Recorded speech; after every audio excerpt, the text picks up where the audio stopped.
Boost ignition and liftoff, and all systems are go. Welcome to the Lesbo and the Bean universe. Lesbo and the Bean. LATB, Lat B, where mixed martial arts and the UFC get silly. Big silly. Buckle up and move your tray tables to their upright position. And please, somebody shut that baby up. It's time for Lesbo and the Bean. Welcome back.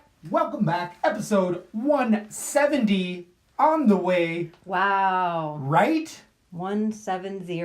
Welterweight episode coming at ya here at Lesbo and the Bean. How have you been, Lesbo, since we last met? A lot of news has been breaking lately. A lot of fights being made. Tons.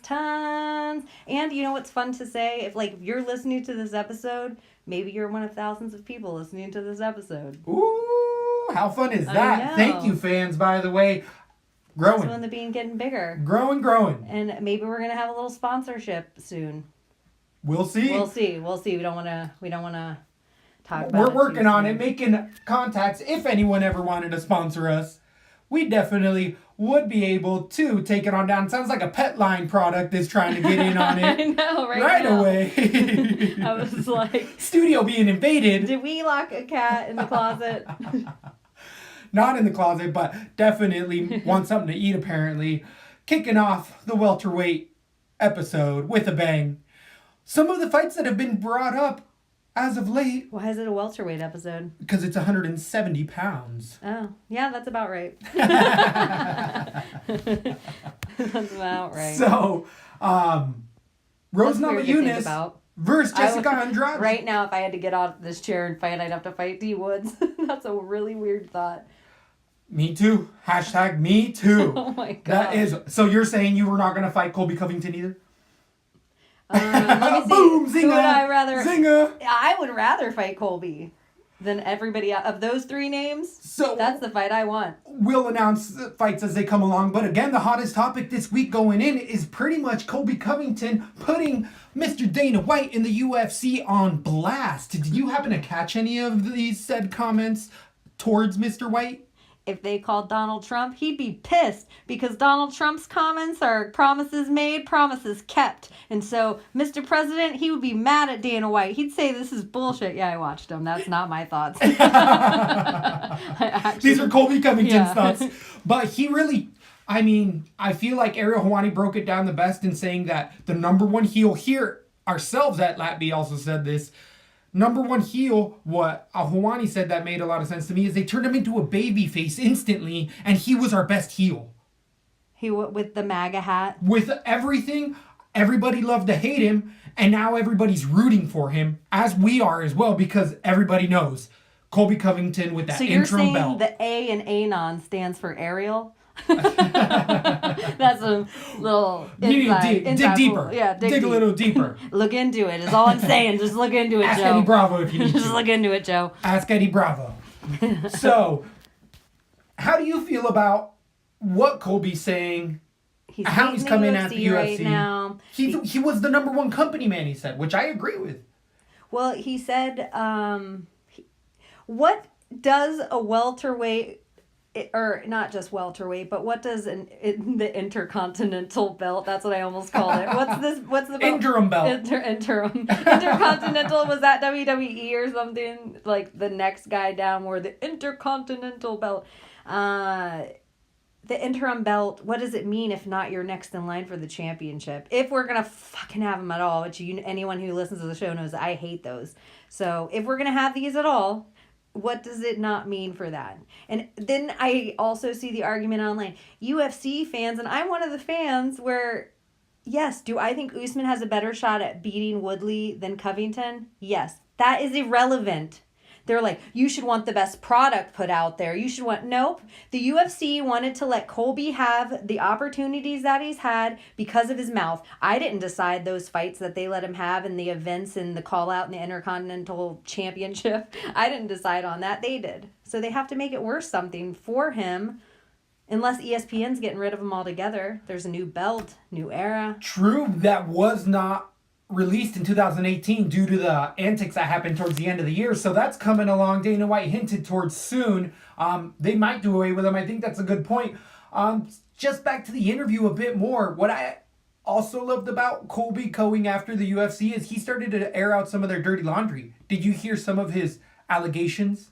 That they paid him to be in Australia and then didn't give him money because of the boomerang They incident? didn't pay him. They offered to pay him, and then they did not pay him. As a guest fighter? After 24 hours in the air. I've done a plane trip like that before. Whew. It is not fun to all of a sudden be like, you're going to be here for like 5 days. Wait, get on a plane an hour later for another 24 hours back, or 22, whatever. But they're saying Crazy. because of the incident is why it happened. Right. And did they send Verdun home as well? That's what I was about to say. Because if they send them both home, then it is what it is. And if part of your contract, if you don't fulfill it, like let's say they flew him over there. Let's say they covered airfare, and then his contract was to do a guest meet and greet, to do some interviews, some radio, blah, blah, blah. Which he did. And sit in the front row. And then he didn't fulfill his contract. I'm not going to pay you either. He was only there 24 hours, and he gets in this... Is it weird that he sues him afterward and everything? Because I've also seen that idea that people call him, they say he sucks. Like, you're a fighter. And he's like, I'm a professional fighter inside an octagon. It doesn't mean I want a boomerang thrown at me. It's a good point. I don't know. I thought that was the next fight. We love Usman here. I think he has a really good opportunity at this belt. But I thought he had another fight beforehand. I thought there was one more fight, and I don't know. For Usman, who would it have been? It can't be. Did the Pons fight ever happen? Nope. That has not. I agree. That's it. That is the fight. That's the fight. Usman Pons on the same card as Woodley Covington. Right. And Winner. Winner, loser. Totally. Keep the welterweight division great. I do love be throwing it out there. I'm just gonna say Mugga. Yeah. Hashtag Mugga. Make UFC great again. Let's do it. Let's get behind that. We need to get a hat. We need to start promoting that for our UFC fans. Woo! Woo! Studio falling down. All right. Studio falling down. It felt like it did for a second. Yeah, well, it made me laugh with Leslie Smith. Like, hey, Colby, I wish I had the guy to shout out. I could probably go on Twitter and look it up. But he put, hey, Colby, did you sign your Project Spearhead card? It's the truth. It is the absolute truth. This is why Leslie Smith has been fighting and why she has always been someone that we love to associate ourselves with whenever we can. Got a couple likes and retweets from her every once in a while. That's always nice. Seeing Leslie Smith staying in there, being active. She never once acknowledged the Leslie Smith underdog. That is a good point. You look cute, Leslie Smith. I know, maybe that's... No, it's not. You're cute. Is it it's still going to be Leslie? Mentality. We have until the fight card to decide if we're going to decide New Year with Leslie Smith underdog, make a trophy for it, now that we have the Lappy trophy. Yeah, there's a lot of stuff coming down the line for Lappy as far as evolving even in the studio. Some potential, I feel like Hall of Fame type of homages we're going to have to put up. You know the bullets going on the wall. You know something's happening. Our girl got her belt. You know something's happening. We still have to decide, are we both on the Suarez train? So many things down the line. If you haven't liked and subscribed. Before the first fight, we have to get on our new... True, for the year, what we're going to be on track. Suarez is at 115 pounds? I think so. Tatiana Suarez. I could go with that. I don't see why I'm being so hesitant. Is I feel like I haven't looked far enough in the division to see if there's someone else sticking out to me, but there isn't. The only other person that sticks out in that division, in my opinion, which is actually something else I want to talk about, so I think it's a perfect thing to walk into, is Andrade versus Rose being signed. Woo, woo, woo, woo. I mean, right after we got done with our last podcast. Before we go into that, I have to go back to the Usman. I was just looking at my list of stuff I wanted to go over with you, and I just saw Usman, Woodley, Colby. Like, I wanted to talk about that. But the question I had for you is, does management rule? Is Colby not a guy sponsored by Ali Abdelaziz, and they're trying to like butter Ali's hand to get him money in a certain amount of fights so they don't have to pay Khabib this absorbent amount? They can, because as long as Ali gets his money, he doesn't really care about this one fighter as much, and he's the one doing the deal. So if you have the UFC, if you have this much of their roster, That's a dangerous thing with the UFC. He almost runs a mafia of his own with the amount of fighters he manages. Wow, are you telling us to look into his background at all? Look into it. Look into it is all I'm saying, Joe. I think they have different terms for gangs out in that area, and it's not mafias. It sounds more like Alex Jones than Eddie Bravo, my impression. One more time. Look into it is all I'm saying, Joe. That is very Alex Jonesy Sounds of like, you. Yeah, it doesn't sound like Eddie Bravo at all. Eddie's more relaxed. He's like, all I'm saying is look into it. You gotta know, man. Very California-y to me. Yeah, it's just raspy. Yep. So yeah, does management rule? Is Ali? It's not. It's Dan Lambert for ATT who's actually managing it, and Colby's talking about him. Colby. Usman is Ali. True, and Woodley is also Ali? I don't know who Woodley is. I don't know who Woodley is. I feel like it is somebody up there. I feel like it's him. Dan Lambert for sure is Colby. Right. And it's just all the Ali guys are getting the shots. Shot. It is very true. Very just true. Interesting to think about, to put it into your MMA conspiracy heads. Did you actually hear about Ali and Khabib Nurmagomedov having a little bit of an interaction? No. On Twitter? So a fan actually posted at Khabib asking him if he wasn't willing to fight Tony Ferguson because it's too hard of a fight and not worth the money. And it's his agent who was negotiating this. And Khabib replied to this specific fan out of nowhere and said, Ali is Ali, I am Khabib. Do not get that confused. And that was all that was said. And I don't know if Ali replied. I feel like he did. Somewhere along the line saying he didn't refuse stuff. It's just the money's not right. Where this is going to be a Colby Covington Woodley situation where everybody knows Khabib versus Tony is the only fight to make. Because of the interim standings, the injury, the fight he's already had back since that. So the common denominator, Ali.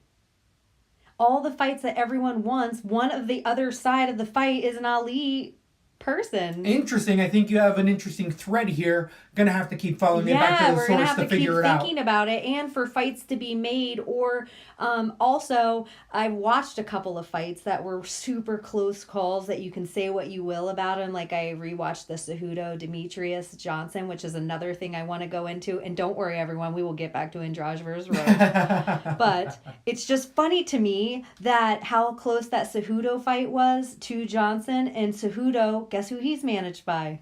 Ali Abdelaziz. And remember, we also heard that TJ Dillashaw, the reason that he's coming down to be the last person to potentially carry the 125 belt was because Cejudo got out-negotiated himself. Correct.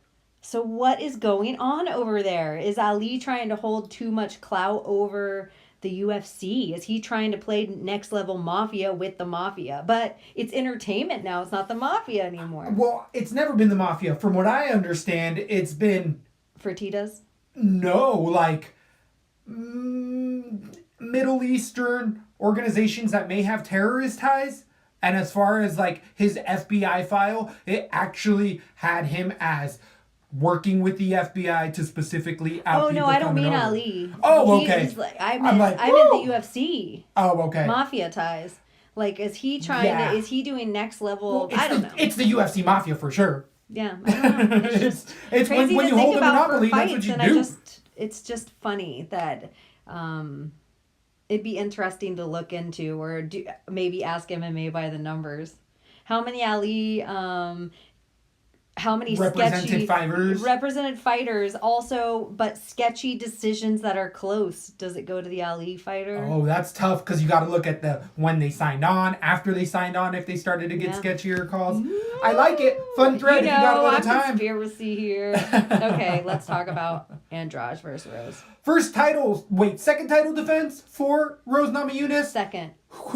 Which she immediately defended against the former champion, which, again, how many times have we seen champions immediately defend against someone who reigned for a long time? We were so good our last episode. I was listening to it and thinking we didn't get into any weird topics about like Ostovich and lady beating, rapes, feminist talk. We didn't get into any tiptoey topics. Like we didn't have to go across hot coals. Sure. And then we fully jumped in on the Ali Abdelaziz and like I'm like Chechnya. Like we didn't even. Like what are we talking? Anyway, sorry. It's the way it goes. Andrade Rose. This is hard to talk about. Andrade Rose was signed again. Second title defense. It's been about a year. A lot of fans have been actually clamoring for Rose or vacate, and I don't agree. I don't feel like it's been that long of a layoff.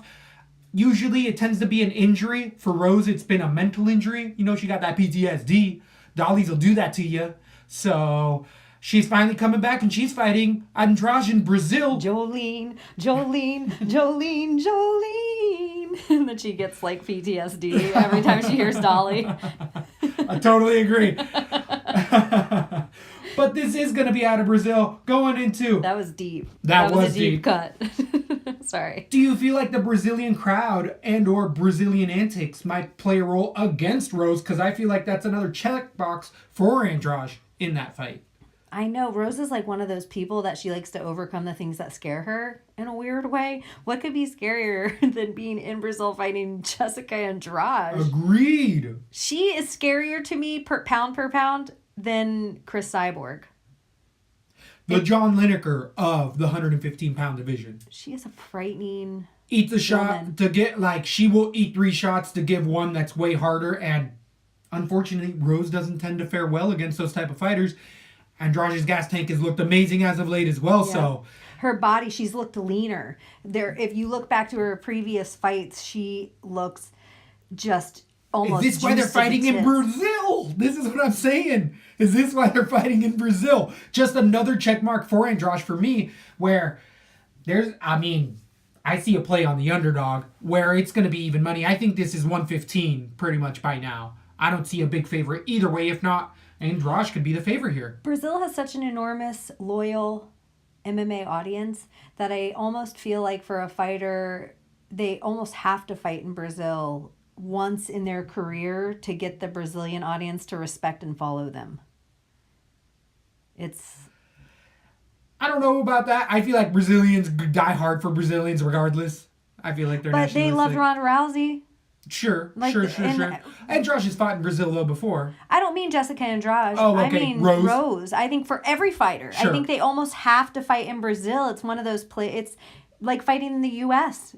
You have to fight in Brazil once, and a lot of the Brazilians are super loyal that they don't just like Brazilians. So if you're not fighting another Brazilian all the time, or you're not fighting a Brazilian all the time. So if it's 2 Americans fighting, or American and Australian, they might be more likely to tune in. I just think if you're going to have Rose as a champion, it's kind of a good thing to do to build her audience if she beats Andrade. It's going to be a fun fight regardless. I feel like it could be a fight of the year. Where they're like, was it Chris Weidman beat Silva in Brazil? There was a male fight that it's like, oh my gosh, can you believe that happened? This dude beat this Brazilian? Brazilian in Brazil. I feel like Machida, that's happened to a couple times, where Damian Maia also lost in Brazil. He was a big... he got picked apart by Colby, potentially, even. Was it Conor beat Jose in Brazil? No. That was in Vegas. Vegas was going to own that one for sure. So, other fights that have been brought up as of late. Fun one, Pedro Munhoz versus... Who do you got in Rose versus Andrade right now? I got Andrade, as I'm saying. I think Andrade is going to be able to put it on her. Being in Brazil plays a big role for me. If I'm Rose, my game plan is I stay on the outside and pick apart her legs and take... I bet I have a 4-inch reach advantage over Andrade. If not more. And maybe I can peck apart my punches on the outside. It's all going to be about game plan here. I'm going to be faster than Andrade. My punches are not going to be as strong or hard. But I think it's a very similar game plan as like John Jones and Anthony Smith. I could see that. I think Rose can be the John Jones in the situation, just to be a contrarian. I'm scared as hell for her though. I'd put Andrade right now on my card. If the fight's tomorrow, I have Jessica. I kind of agree with that. If Joanna was going in, even if Joanna was still the champ, and she was fighting this Jessica Andrade, I would be worried about her. Jessica Andrade just looks so good. She's looked so good. It's going to be a fun one. We're going to have plenty of time to be able to break that one down. One more quick thing, though, about it. The Andrade that looks so good beat the Claudia that I just realized is not the Claudia I thought she was. Totally. Whereas the Rose just beat the Rose that still just went 5 rounds with Shevchenko. So by MMA math, Joanna probably could go 5 rounds with Amanda Nunes. That's weird, like... Weird. That's that Connor Anderson Silva talk again, but... It is a little bit. It is. But I just... She's a 145-pound champ! Well, Shevchenko's a 125-pound, Sure. and Joanna just went 5 rounds with her. Yep. I don't know. I'm just trying to give Rose the benefit of the doubt. We can talk about it more later, obviously. So other fun ones down the line. We don't have to get super deep into them because, again, these are just fights that have been shot off the cuff as of late. Pedro Munhoz, Cody Garbrandt. Return of Cody Garbrandt. We haven't seen him for a bit in there since he lost to TJ the second time around. Do you feel like you'll be saying, he's back? I like Cody initially in this fight, but the ground game plays along. Munhoz has looked really, really good, but the straighter puncher in that fight is Cody Garbrandt. Do they both have the same scary chins? I don't know, because only getting finished by TJ isn't that scary. That dude I know, again but isn't just going with the exact same game plan twice. Well, we'll see. We'll see. Alpha male But hasn't looked that Munhoz great. eats a lot of shots, and Garbrandt hits hard enough to not have to land a lot. That's why I favor Garbrandt in that a little bit. Munhoz's defense is a little weak, and he tends to rely on his chin, where Garbrandt is known to be able to put a lot of dudes down hard. He has that power. And then he fought a Dom that we think should have retired beforehand, and TJ just went in there and starched him, and the claim to fame for him is that he dropped TJ at the last 10 seconds of that first round. But if you rewatch that, TJ gets right back up. Oh yeah. Yeah. I mean, he stuns him a little bit, but whew, that's a hard fight for Cody to me. That's a fun one. It's a fun one. That's definitely a fun one. Another one, as of late, Ozdemir versus Reyes. Here, I'm going to be watching it. That was my hype train I'm getting behind. Ozdemir is a top contender, top 5. This is where Reyes breaks into that top 5. So, light heavyweight, there's matchups being made there. There's also... That's a fun fight for sure. Can't wait for that one. We had also another one on the way that was just recently booked. Charles Oliveira, or actually, an entire Philadelphia card was just announced. Did you hear about that? No. Eddie Alvarez, the Philadelphia King himself, is now at 1 and was dying to be on the... He was promoting for that for a very long time, and now he can't because he's going to be fighting in Asia. But Paul Felder even came out and was like, damn it, I'm already booked the fight somewhere else. So he's also a local Philadelphia boy. Gosh, UFC. Little forethought. Yeah, exactly. I was going to say foresight, same thing. What are you doing? Oh, wow. I agree. Maybe they don't care about it. Like in something with a population so large, it's gonna fill regardless. So I agree, and they're still building that card. They're gonna be able to put on a couple local guys on the undercard. About that, we do know that's officially on that as of right now is Michelle Waterson versus Karolina Kowalkiewicz. KK herself's coming back after that brutal Andrade knockout. Maybe she will be ready. Maybe she will be back against Waterson. I feel like Waterson tends to throw away these fights, so I got KK. You got KK? Oh, I got KK. I think I got Waterson in that. Love it. Fun matchmaking. Oh, Fun KK. matchmaking. When has Waterson ever done that to anyone of caliber? I would say the same as KK. We got ourselves a fight, ladies and gentlemen. That's a perfect fight for both women because... You're not worried about the knockout. You're not worried about either of them going and sleep. Go night. Waterson lost to the champ. Who else has Waterson lost to? Was it PVZ?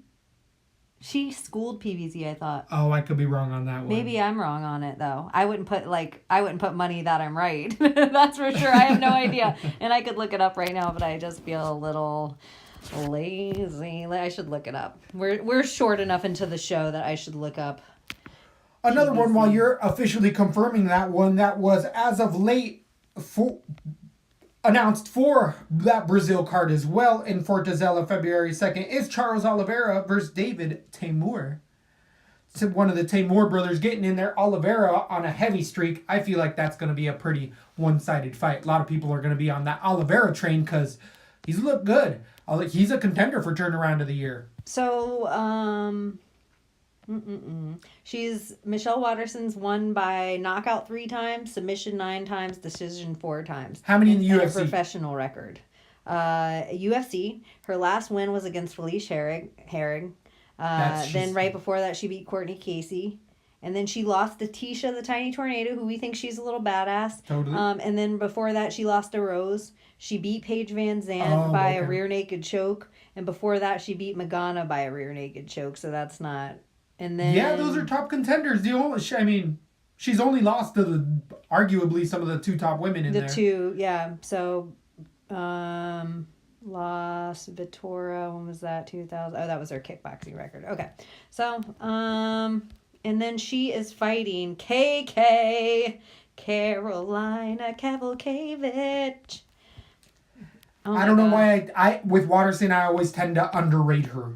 Okay. She lost to Jessica Andrade, which we think she's in the top 2 women in the world. She's obviously fighting for the title. Or maybe top 3. Top 3. I'm interested. You can intermix those. She beat Felice Herring as well before, and then she beat Jodie Esquibel by a decision, unanimous.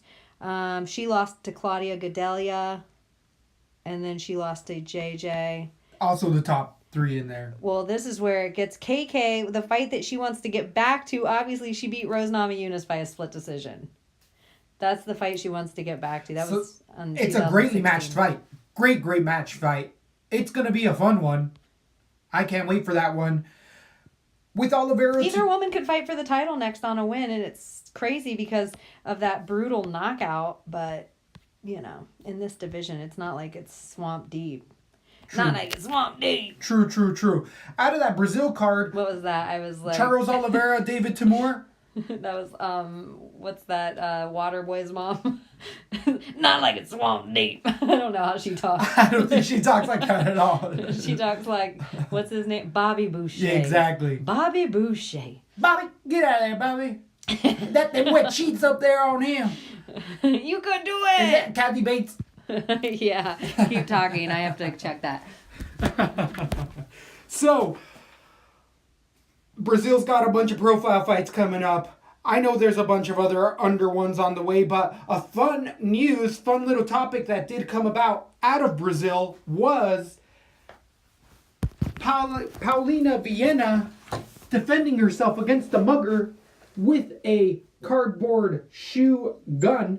She ended up throwing a 1-2 and a kick down the middle. Then she rear naked choked him and held him until police arrived. Did you happen to catch this vigilante protecting herself, standing her ground? I thought that was kind of amazing. It made she national beat the news. Shit out of that guy. You saw the photos everywhere. Yeah. Instagram, local news stations picked that story up. UFC fighter woman beats up. Angela Hill had a fun tweet that was like, here's regular guy.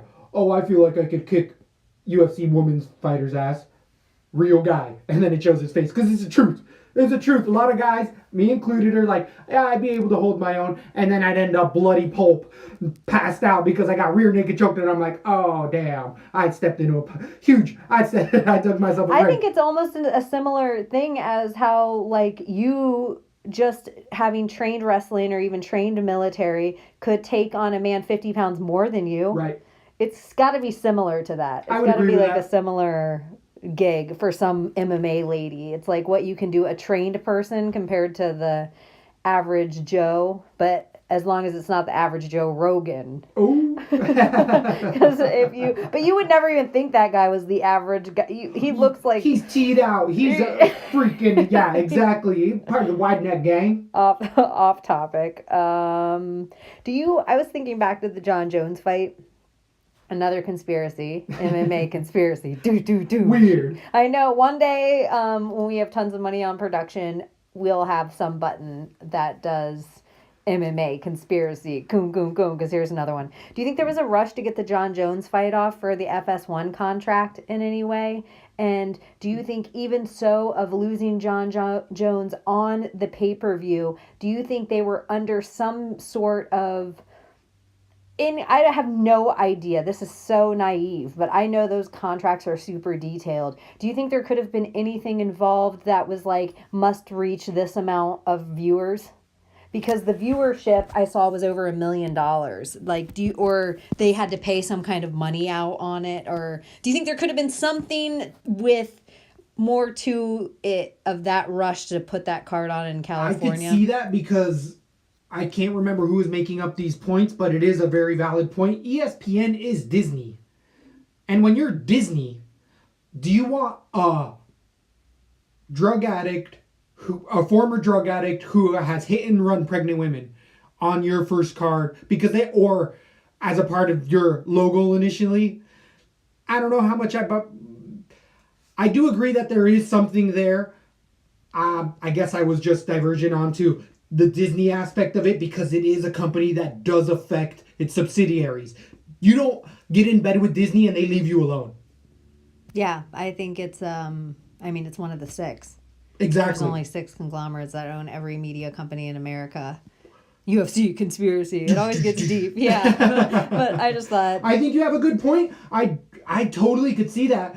But it did pay off for the UFC. I mean, there was more people viewing that fight card because all of a sudden, everybody, again, wants to see John Jones lose. And whether you want him to win or lose, you're paying for the pay-per-view. They're making money.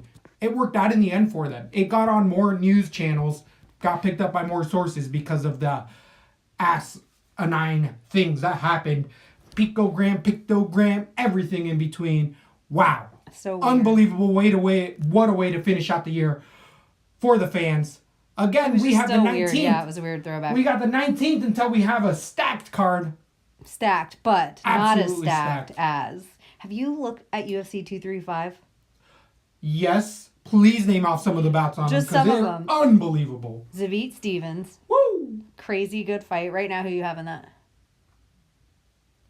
Does Stevens seem like he's going to be a sneaky underdog Stevens in that? has a chance. Stevens is going to be on DraftKings play. He seems like he could be a sneaky because he's going to be an underdog there. Askren Lawler. Askren just because Lawler's not who he used to be. Yeah, I agree. Woodley Usman. I gotta say Woodley right now, unfortunately. I know. But that's close. Weird. That's such a close fight. But either for him or Colby, it's gonna be a close fight. I see freaking dang. Weili Zhang versus Tisha Torres. That got booked recently. That's a fun one. I'm going to say Tisha's going to be able to keep this where she wants to, like she usually doesn't win a dirty-ass split, especially with all that muscle on Zhang. Unless Zhang has some kind of crazy reach advantage. I like everything I'm seeing from her right now. And you can pick apart Tisha Torres if you can keep her on the outside. And that's what happens to her in these longer matches. She needs to get in the inside to take her down. So that'll be the test of Zhang's takedown defense to see if she can step into those top echelon of girls. Is this your all or nothing play coming into where it's magic couples like Nunes, Asnaroff? You stay with both of them. Who else is in there that you stay with both of them? The other cute couple. I don't think. Yeah, but I don't think she's fighting. Rocky's not fighting on this card, is well, she? No. Where this is the opposite, where it's Rocky Torres, where it might be stay away from both. Where it's either you're on both or away from them. I know, but I don't know if Rocky's on this card. No, I agree. In general, yeah. Oh, just because they're couple-doms, right? Okay. Their trajectory of where they're going as a fight relationship. I know. I think what you're saying. I like where this is what usually. I like what Nina and I like everything Amanda and Nina. I think they're going to be the queen of the UFC soon. And then I think on the are they the queenesses? I know. There's got to be a good name for queens. Queenies. I think the it's queenies.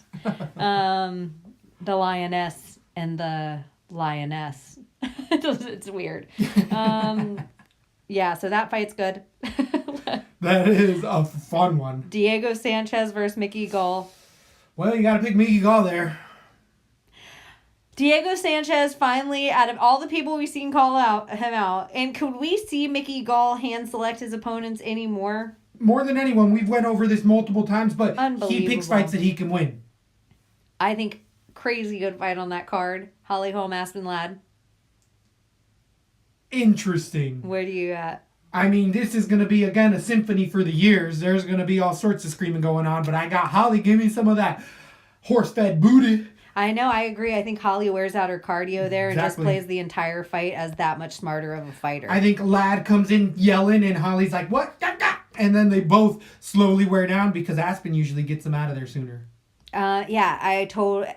It's going to be the fight. It's going to be the loss that makes Aspen Ladd a champion one day. Agreed. But Holly Holm, her next fight is Amanda. But the winner of this fight is fighting Amanda Nunes regardless. But I need to see Holly Holm versus Amanda Nunes in my lifetime. I need to see Amanda Nunes, Chris Cyborg again. There's no reason that's not a number 2. I don't need to see it yet. I don't mind if... I think if Cyborg comes in backing off of that fight and doesn't come in swinging, totally different fight. I think Cyborg versus Megan Anderson first. And then for the winner of that can fight Amanda at 145 for the belt. I'm like, why wouldn't you let her try to keep both as long as she can? As long as she can get the fight in the year that's expected of the champion or whatever the number, fight every 8 months. Right. I don't know what the number is, but there is some number expected of the champion. As long as she can get that in, why not let her bounce back and forth and build her legacy? Anyways, that's for another day. OSP versus Misha Serkinov. I did see that. That's a fun one. Really? I mean, both fairly chinny, both submission grapplers in different ways. Always got to watch for that Von Flue choke. Interesting. That's a coin flip of a fight right there. Isn't that a crazy good fight card, though? That's nuts. Cannot wait. We're going to have a bunch of ESPN ones before that. We have UFC 234 before that. Yep. And, wait. Was 2FC 233 canceled? It was postponed. So it hasn't officially been canceled, but we might see for the first time ever 234 happen and then 233 afterwards. That is ludicrous. Right? Why not just get rid of it? Because they spend too much money on posters and that's so low budge. It's WME coming in hot. Halle Berry. She owns stock, by the way. At Demetrius Johnson, and I know all these people, I'm wondering if they're cage side trying to make the UFC more relevant. Yeah, makes sense. Because at Demetrius Johnson Cejudo's, Woodley Wonderboy's fight, Madonna was ringside. I didn't even know that. I didn't know that either, but we've seen Chris Pratt, we've seen Shaq, we've seen Michael Clark Duncan, freaking rest in peace. Freaking who else? A ton of other celebrities. I like you said all those names and then Michael Clark Duncan. He dead. Yeah, but he ain't that famous. He was famous in the day. Who is he? He's a big black guy. Humongous old black from Green Mile. Is that him? Yeah. He's on the Green Mile? Yeah. He died of a heart attack. Steroids might have had something to do with it. But and he really deep. He looked like super Shaq. Deep. He was before a lot of other celebrities. That's ultra hardcore. That's like 2008, 2009 you saw him there. That's why it was such a big deal because he was the most famous person at the there. time. Yeah, exactly. Oh my God! He was on there freaking loving it. It's that Green Mile. He was dating somebody hot when he passed away, I think. Like Vivica Fox or something. Yeah. If it's the person I'm thinking of. Like with a big old gap. He was with his mouth closed. Did he look like Shrek? They all look like Shrek. Who's they? Everybody who's huge. The mountain from Game of Thrones, he looks like Shrek too. Timothy Johnson looks like Shrek. Isn't it funny that Shrek had cauliflower ears? Yes, yeah. Very true. Very, very true. Okay, so we talked about that. We talked about that. Last question. It's a big question. It's loaded. It's a loaded question. But it can be a good convo, good chit-chat to end the show. Who do you think every champion's scariest matchup in their division are that is reachable to get to them this year? Jeez. Like for 2019. So that we have to break down every single weight class right now and give each champion their opponent? I don't think you have to break down every weight class. Just if you think like you might already be thinking about it. Like if Rose is the 115 and we say Tatiana Suarez, we're like, that's the scariest person to go in there against her. Or Andrade, the person going against her right now, is her scariest matchup in the division. That's it. Just if you have somebody off your head that's close enough. Like, instead of if you go with the men's division and you do like, oh, the 145, Zabit is the scariest person for Max to fight. Will Zabit get to Max this year? Is that far off? Like, is it too, whatever. I don't say that as my answer. I'm just using it as an example. We don't have to break down every division, but we just have a little bit of time. There's no fights. Just... Is there anyone that sticks out to you? I guess it's just people that stick out forms it a little bit better. People that are going to make runs for the championship in 2019. Can anyone at the heavyweight beat DC? John Jones. Can Stipe? I'd love to see that fight. But we don't know if DC's staying at heavyweight. He already relinquished the belt to Kane, who's coming back against Ngannou. No. Heavyweight. That you're talking about John Jones's division. Oh, no. John Jones he's at 205. Yeah, he's talked about not going to heavyweight. So do you think anyone can beat DC at heavyweight? Maybe Stipe has a chance. Ngannou doesn't have a chance. No. I think DC runs through Brock easy. But, John Jones, but DC's out of heavyweight. DC's done in heavyweight, from what I'm hearing. He relinquished. He stepped away from the belt. He was a champ. Wait. What? Light heavyweight is John Jones's division. Heavyweight is DC's. DC stepped away from his belt? Because Kane's coming back in against Ngannou. But I thought he's going to stay there until Kane gets to it. Oh, well, from what I thought I was hearing, I thought I had seen, DC is no longer the champ at 265 pounds. That's big, huge news. That's huge news. UFC wouldn't want to promote that. But there's no belt right now, so in my opinion... Whoever fights next is the... Should be fighting for the interim... It should... What is Ozdemir versus I feel like it's Ngannou-Kane. For the championship. Potentially. That's what... I could be wrong and misread it, and what you're saying, DC's holding it until Kane gets there and then he steps away, because they both... Kane has actually came out and said still he is not fighting DC because everyone still asked him and could Kane they're not beat doing DC? It. No. Kane's too hurt. Kane is too... He's starting to finally look old to me. And he's talking about, we say here all the time, retirement. He's already talking about going to WWE. He just did it over Monday. He said, I'm ready to get in there and even start having some matches at WWE. I don't like that. Is Kane in trouble against Ngannou? Only because of the surgeries and the amount of damage. He's taken over 2 years off to get surgeries, but he's always been hurt. He's getting up there in age. Heavyweights have it a little bit longer.